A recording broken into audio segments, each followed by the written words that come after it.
Hello everyone, Nick Shane here looking at Palantir one more time. Last time I did this video, it had fallen just after the earnings. And then last week we had another tizzy in the market that took it another leg lower.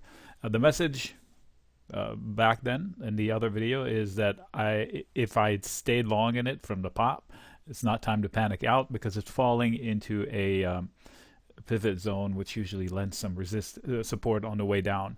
And I said that I would be long again, and I was long again. And the way I get long is, as I described in the other video, is I usually sell puts or put spreads, which doesn't need a rally to win. I just need it to hold. And in this case, I'm still out of trouble. It's in the teens and some in the early 20s where my risk lies.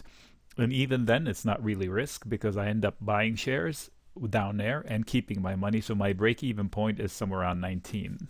Give or take. I also own some calls out to August, but I have been selling calls against them throughout. So my base price is a lot lower than the advertised price of the call right now. So that trade is still green even after this debacle because I just keep repeating selling calls against it. These are called covered calls. Similar to what happens if I own shares and I'd like to put them to work. I can sell covered calls against my shares. If I owned a call, I can sell a covered call at that same level or higher, closer in time. If I do it at the same level, it's called a calendar. If I do it at a higher level, it's called a diagonal. Remembering that in order not to increase risk, I sell the call higher than the one I own. So I'm long, I'm long sooner than I'm short. Therefore, I don't have incremental risk from a spike to 1 million. And does it go to 1 million? I don't know. You tell me. It just went through that GME mess. So it's back into the same zone. So rinse, repeat, almost to the penny. Look at where my cursor is. Look at last week's low and look at the low from early 2021 and look at the breakout zone from December of last year. They're just testing the floors. So now where is the risk?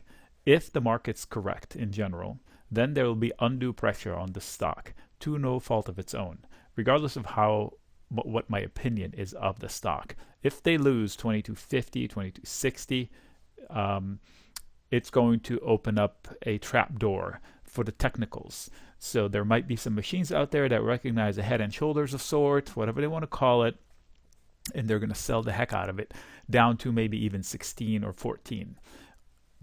I'm long, so I'm not dissing the stock. I'm just telling you what scenario lies beneath.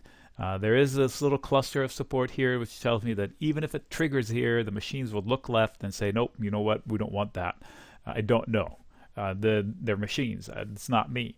I can tell you from the same standpoint that the machines will sell a pop into 28. That's what they've been doing for a long time. We have several boxes that were playing out. One was 25.30, I think. One was 22.32. So we just tested both. Let me put on... Okay, so these are the levels I was looking at. Bubbles, the circles on top were kind of frothy. I didn't have much to say about them. The circles down here are still in contention.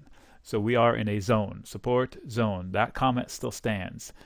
Support long, more serious to add here. So if I want it to be longer, long term, should extend it to the right so we can see it.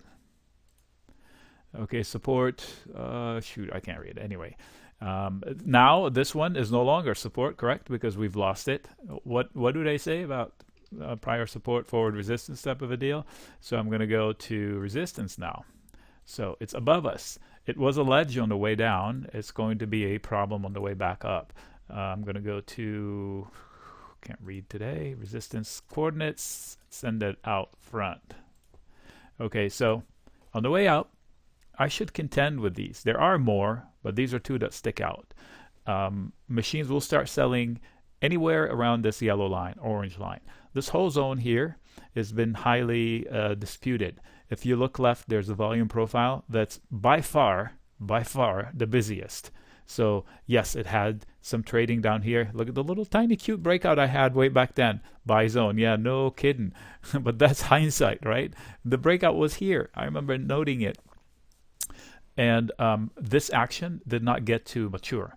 So the biggest, fattest area of interest is inside this value area, actually half the value area, which is from here to here. Sticky. So on the way up, it's not going to be easy. On the way down, it's providing support. It's stuck. It's falling, free fall, boom, slows down. So you can't just slice through it. Well, you could. This is 2021. As I said, the spawn of 2020. So anything can happen, of course. I do like the company long term. I'm not an expert at it, but I know enough to see potential and to see confidence from the management team. Everybody that speaks about it represents it well. The experts agree on it. Now, I'm not ashamed of using somebody else's homework. So even though I don't agree, I may not agree with one, say, ARK's the entire investment book of ARK, but if they do homework on one particular thing and I read about it, I trust it, or I leverage it. So it's easier that way than to have to chase every story.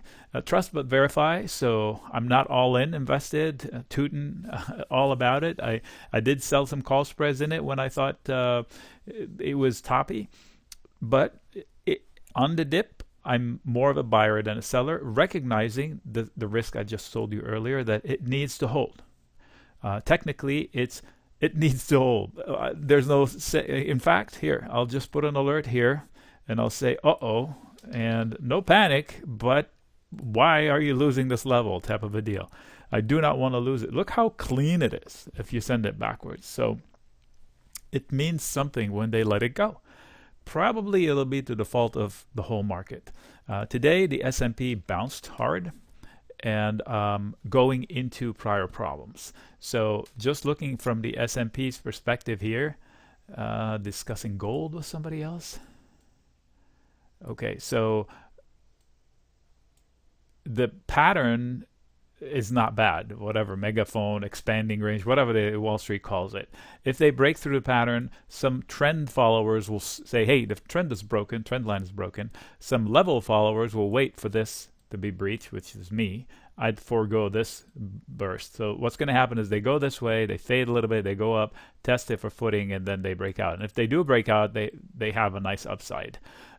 If they don't, they could still be trading the range, meaning this is not a starting point. Buy the chase the rip above the trend line at least, or the level at least, or wait for the fade and how deep they want to fade.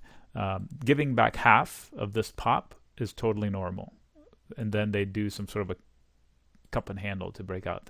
This is the whole market. Within it, Palantir has to trade. So regardless of how much I like a stock or any stock, I have to say it has to trade within the confines of the whole market. So Tesla, Amazon, whatever it is. All right, quick 8 minutes. I'm going to stop it here. If you like what you see, that's what we do all day in the chat room. First of all, subscribe to this video. It's free.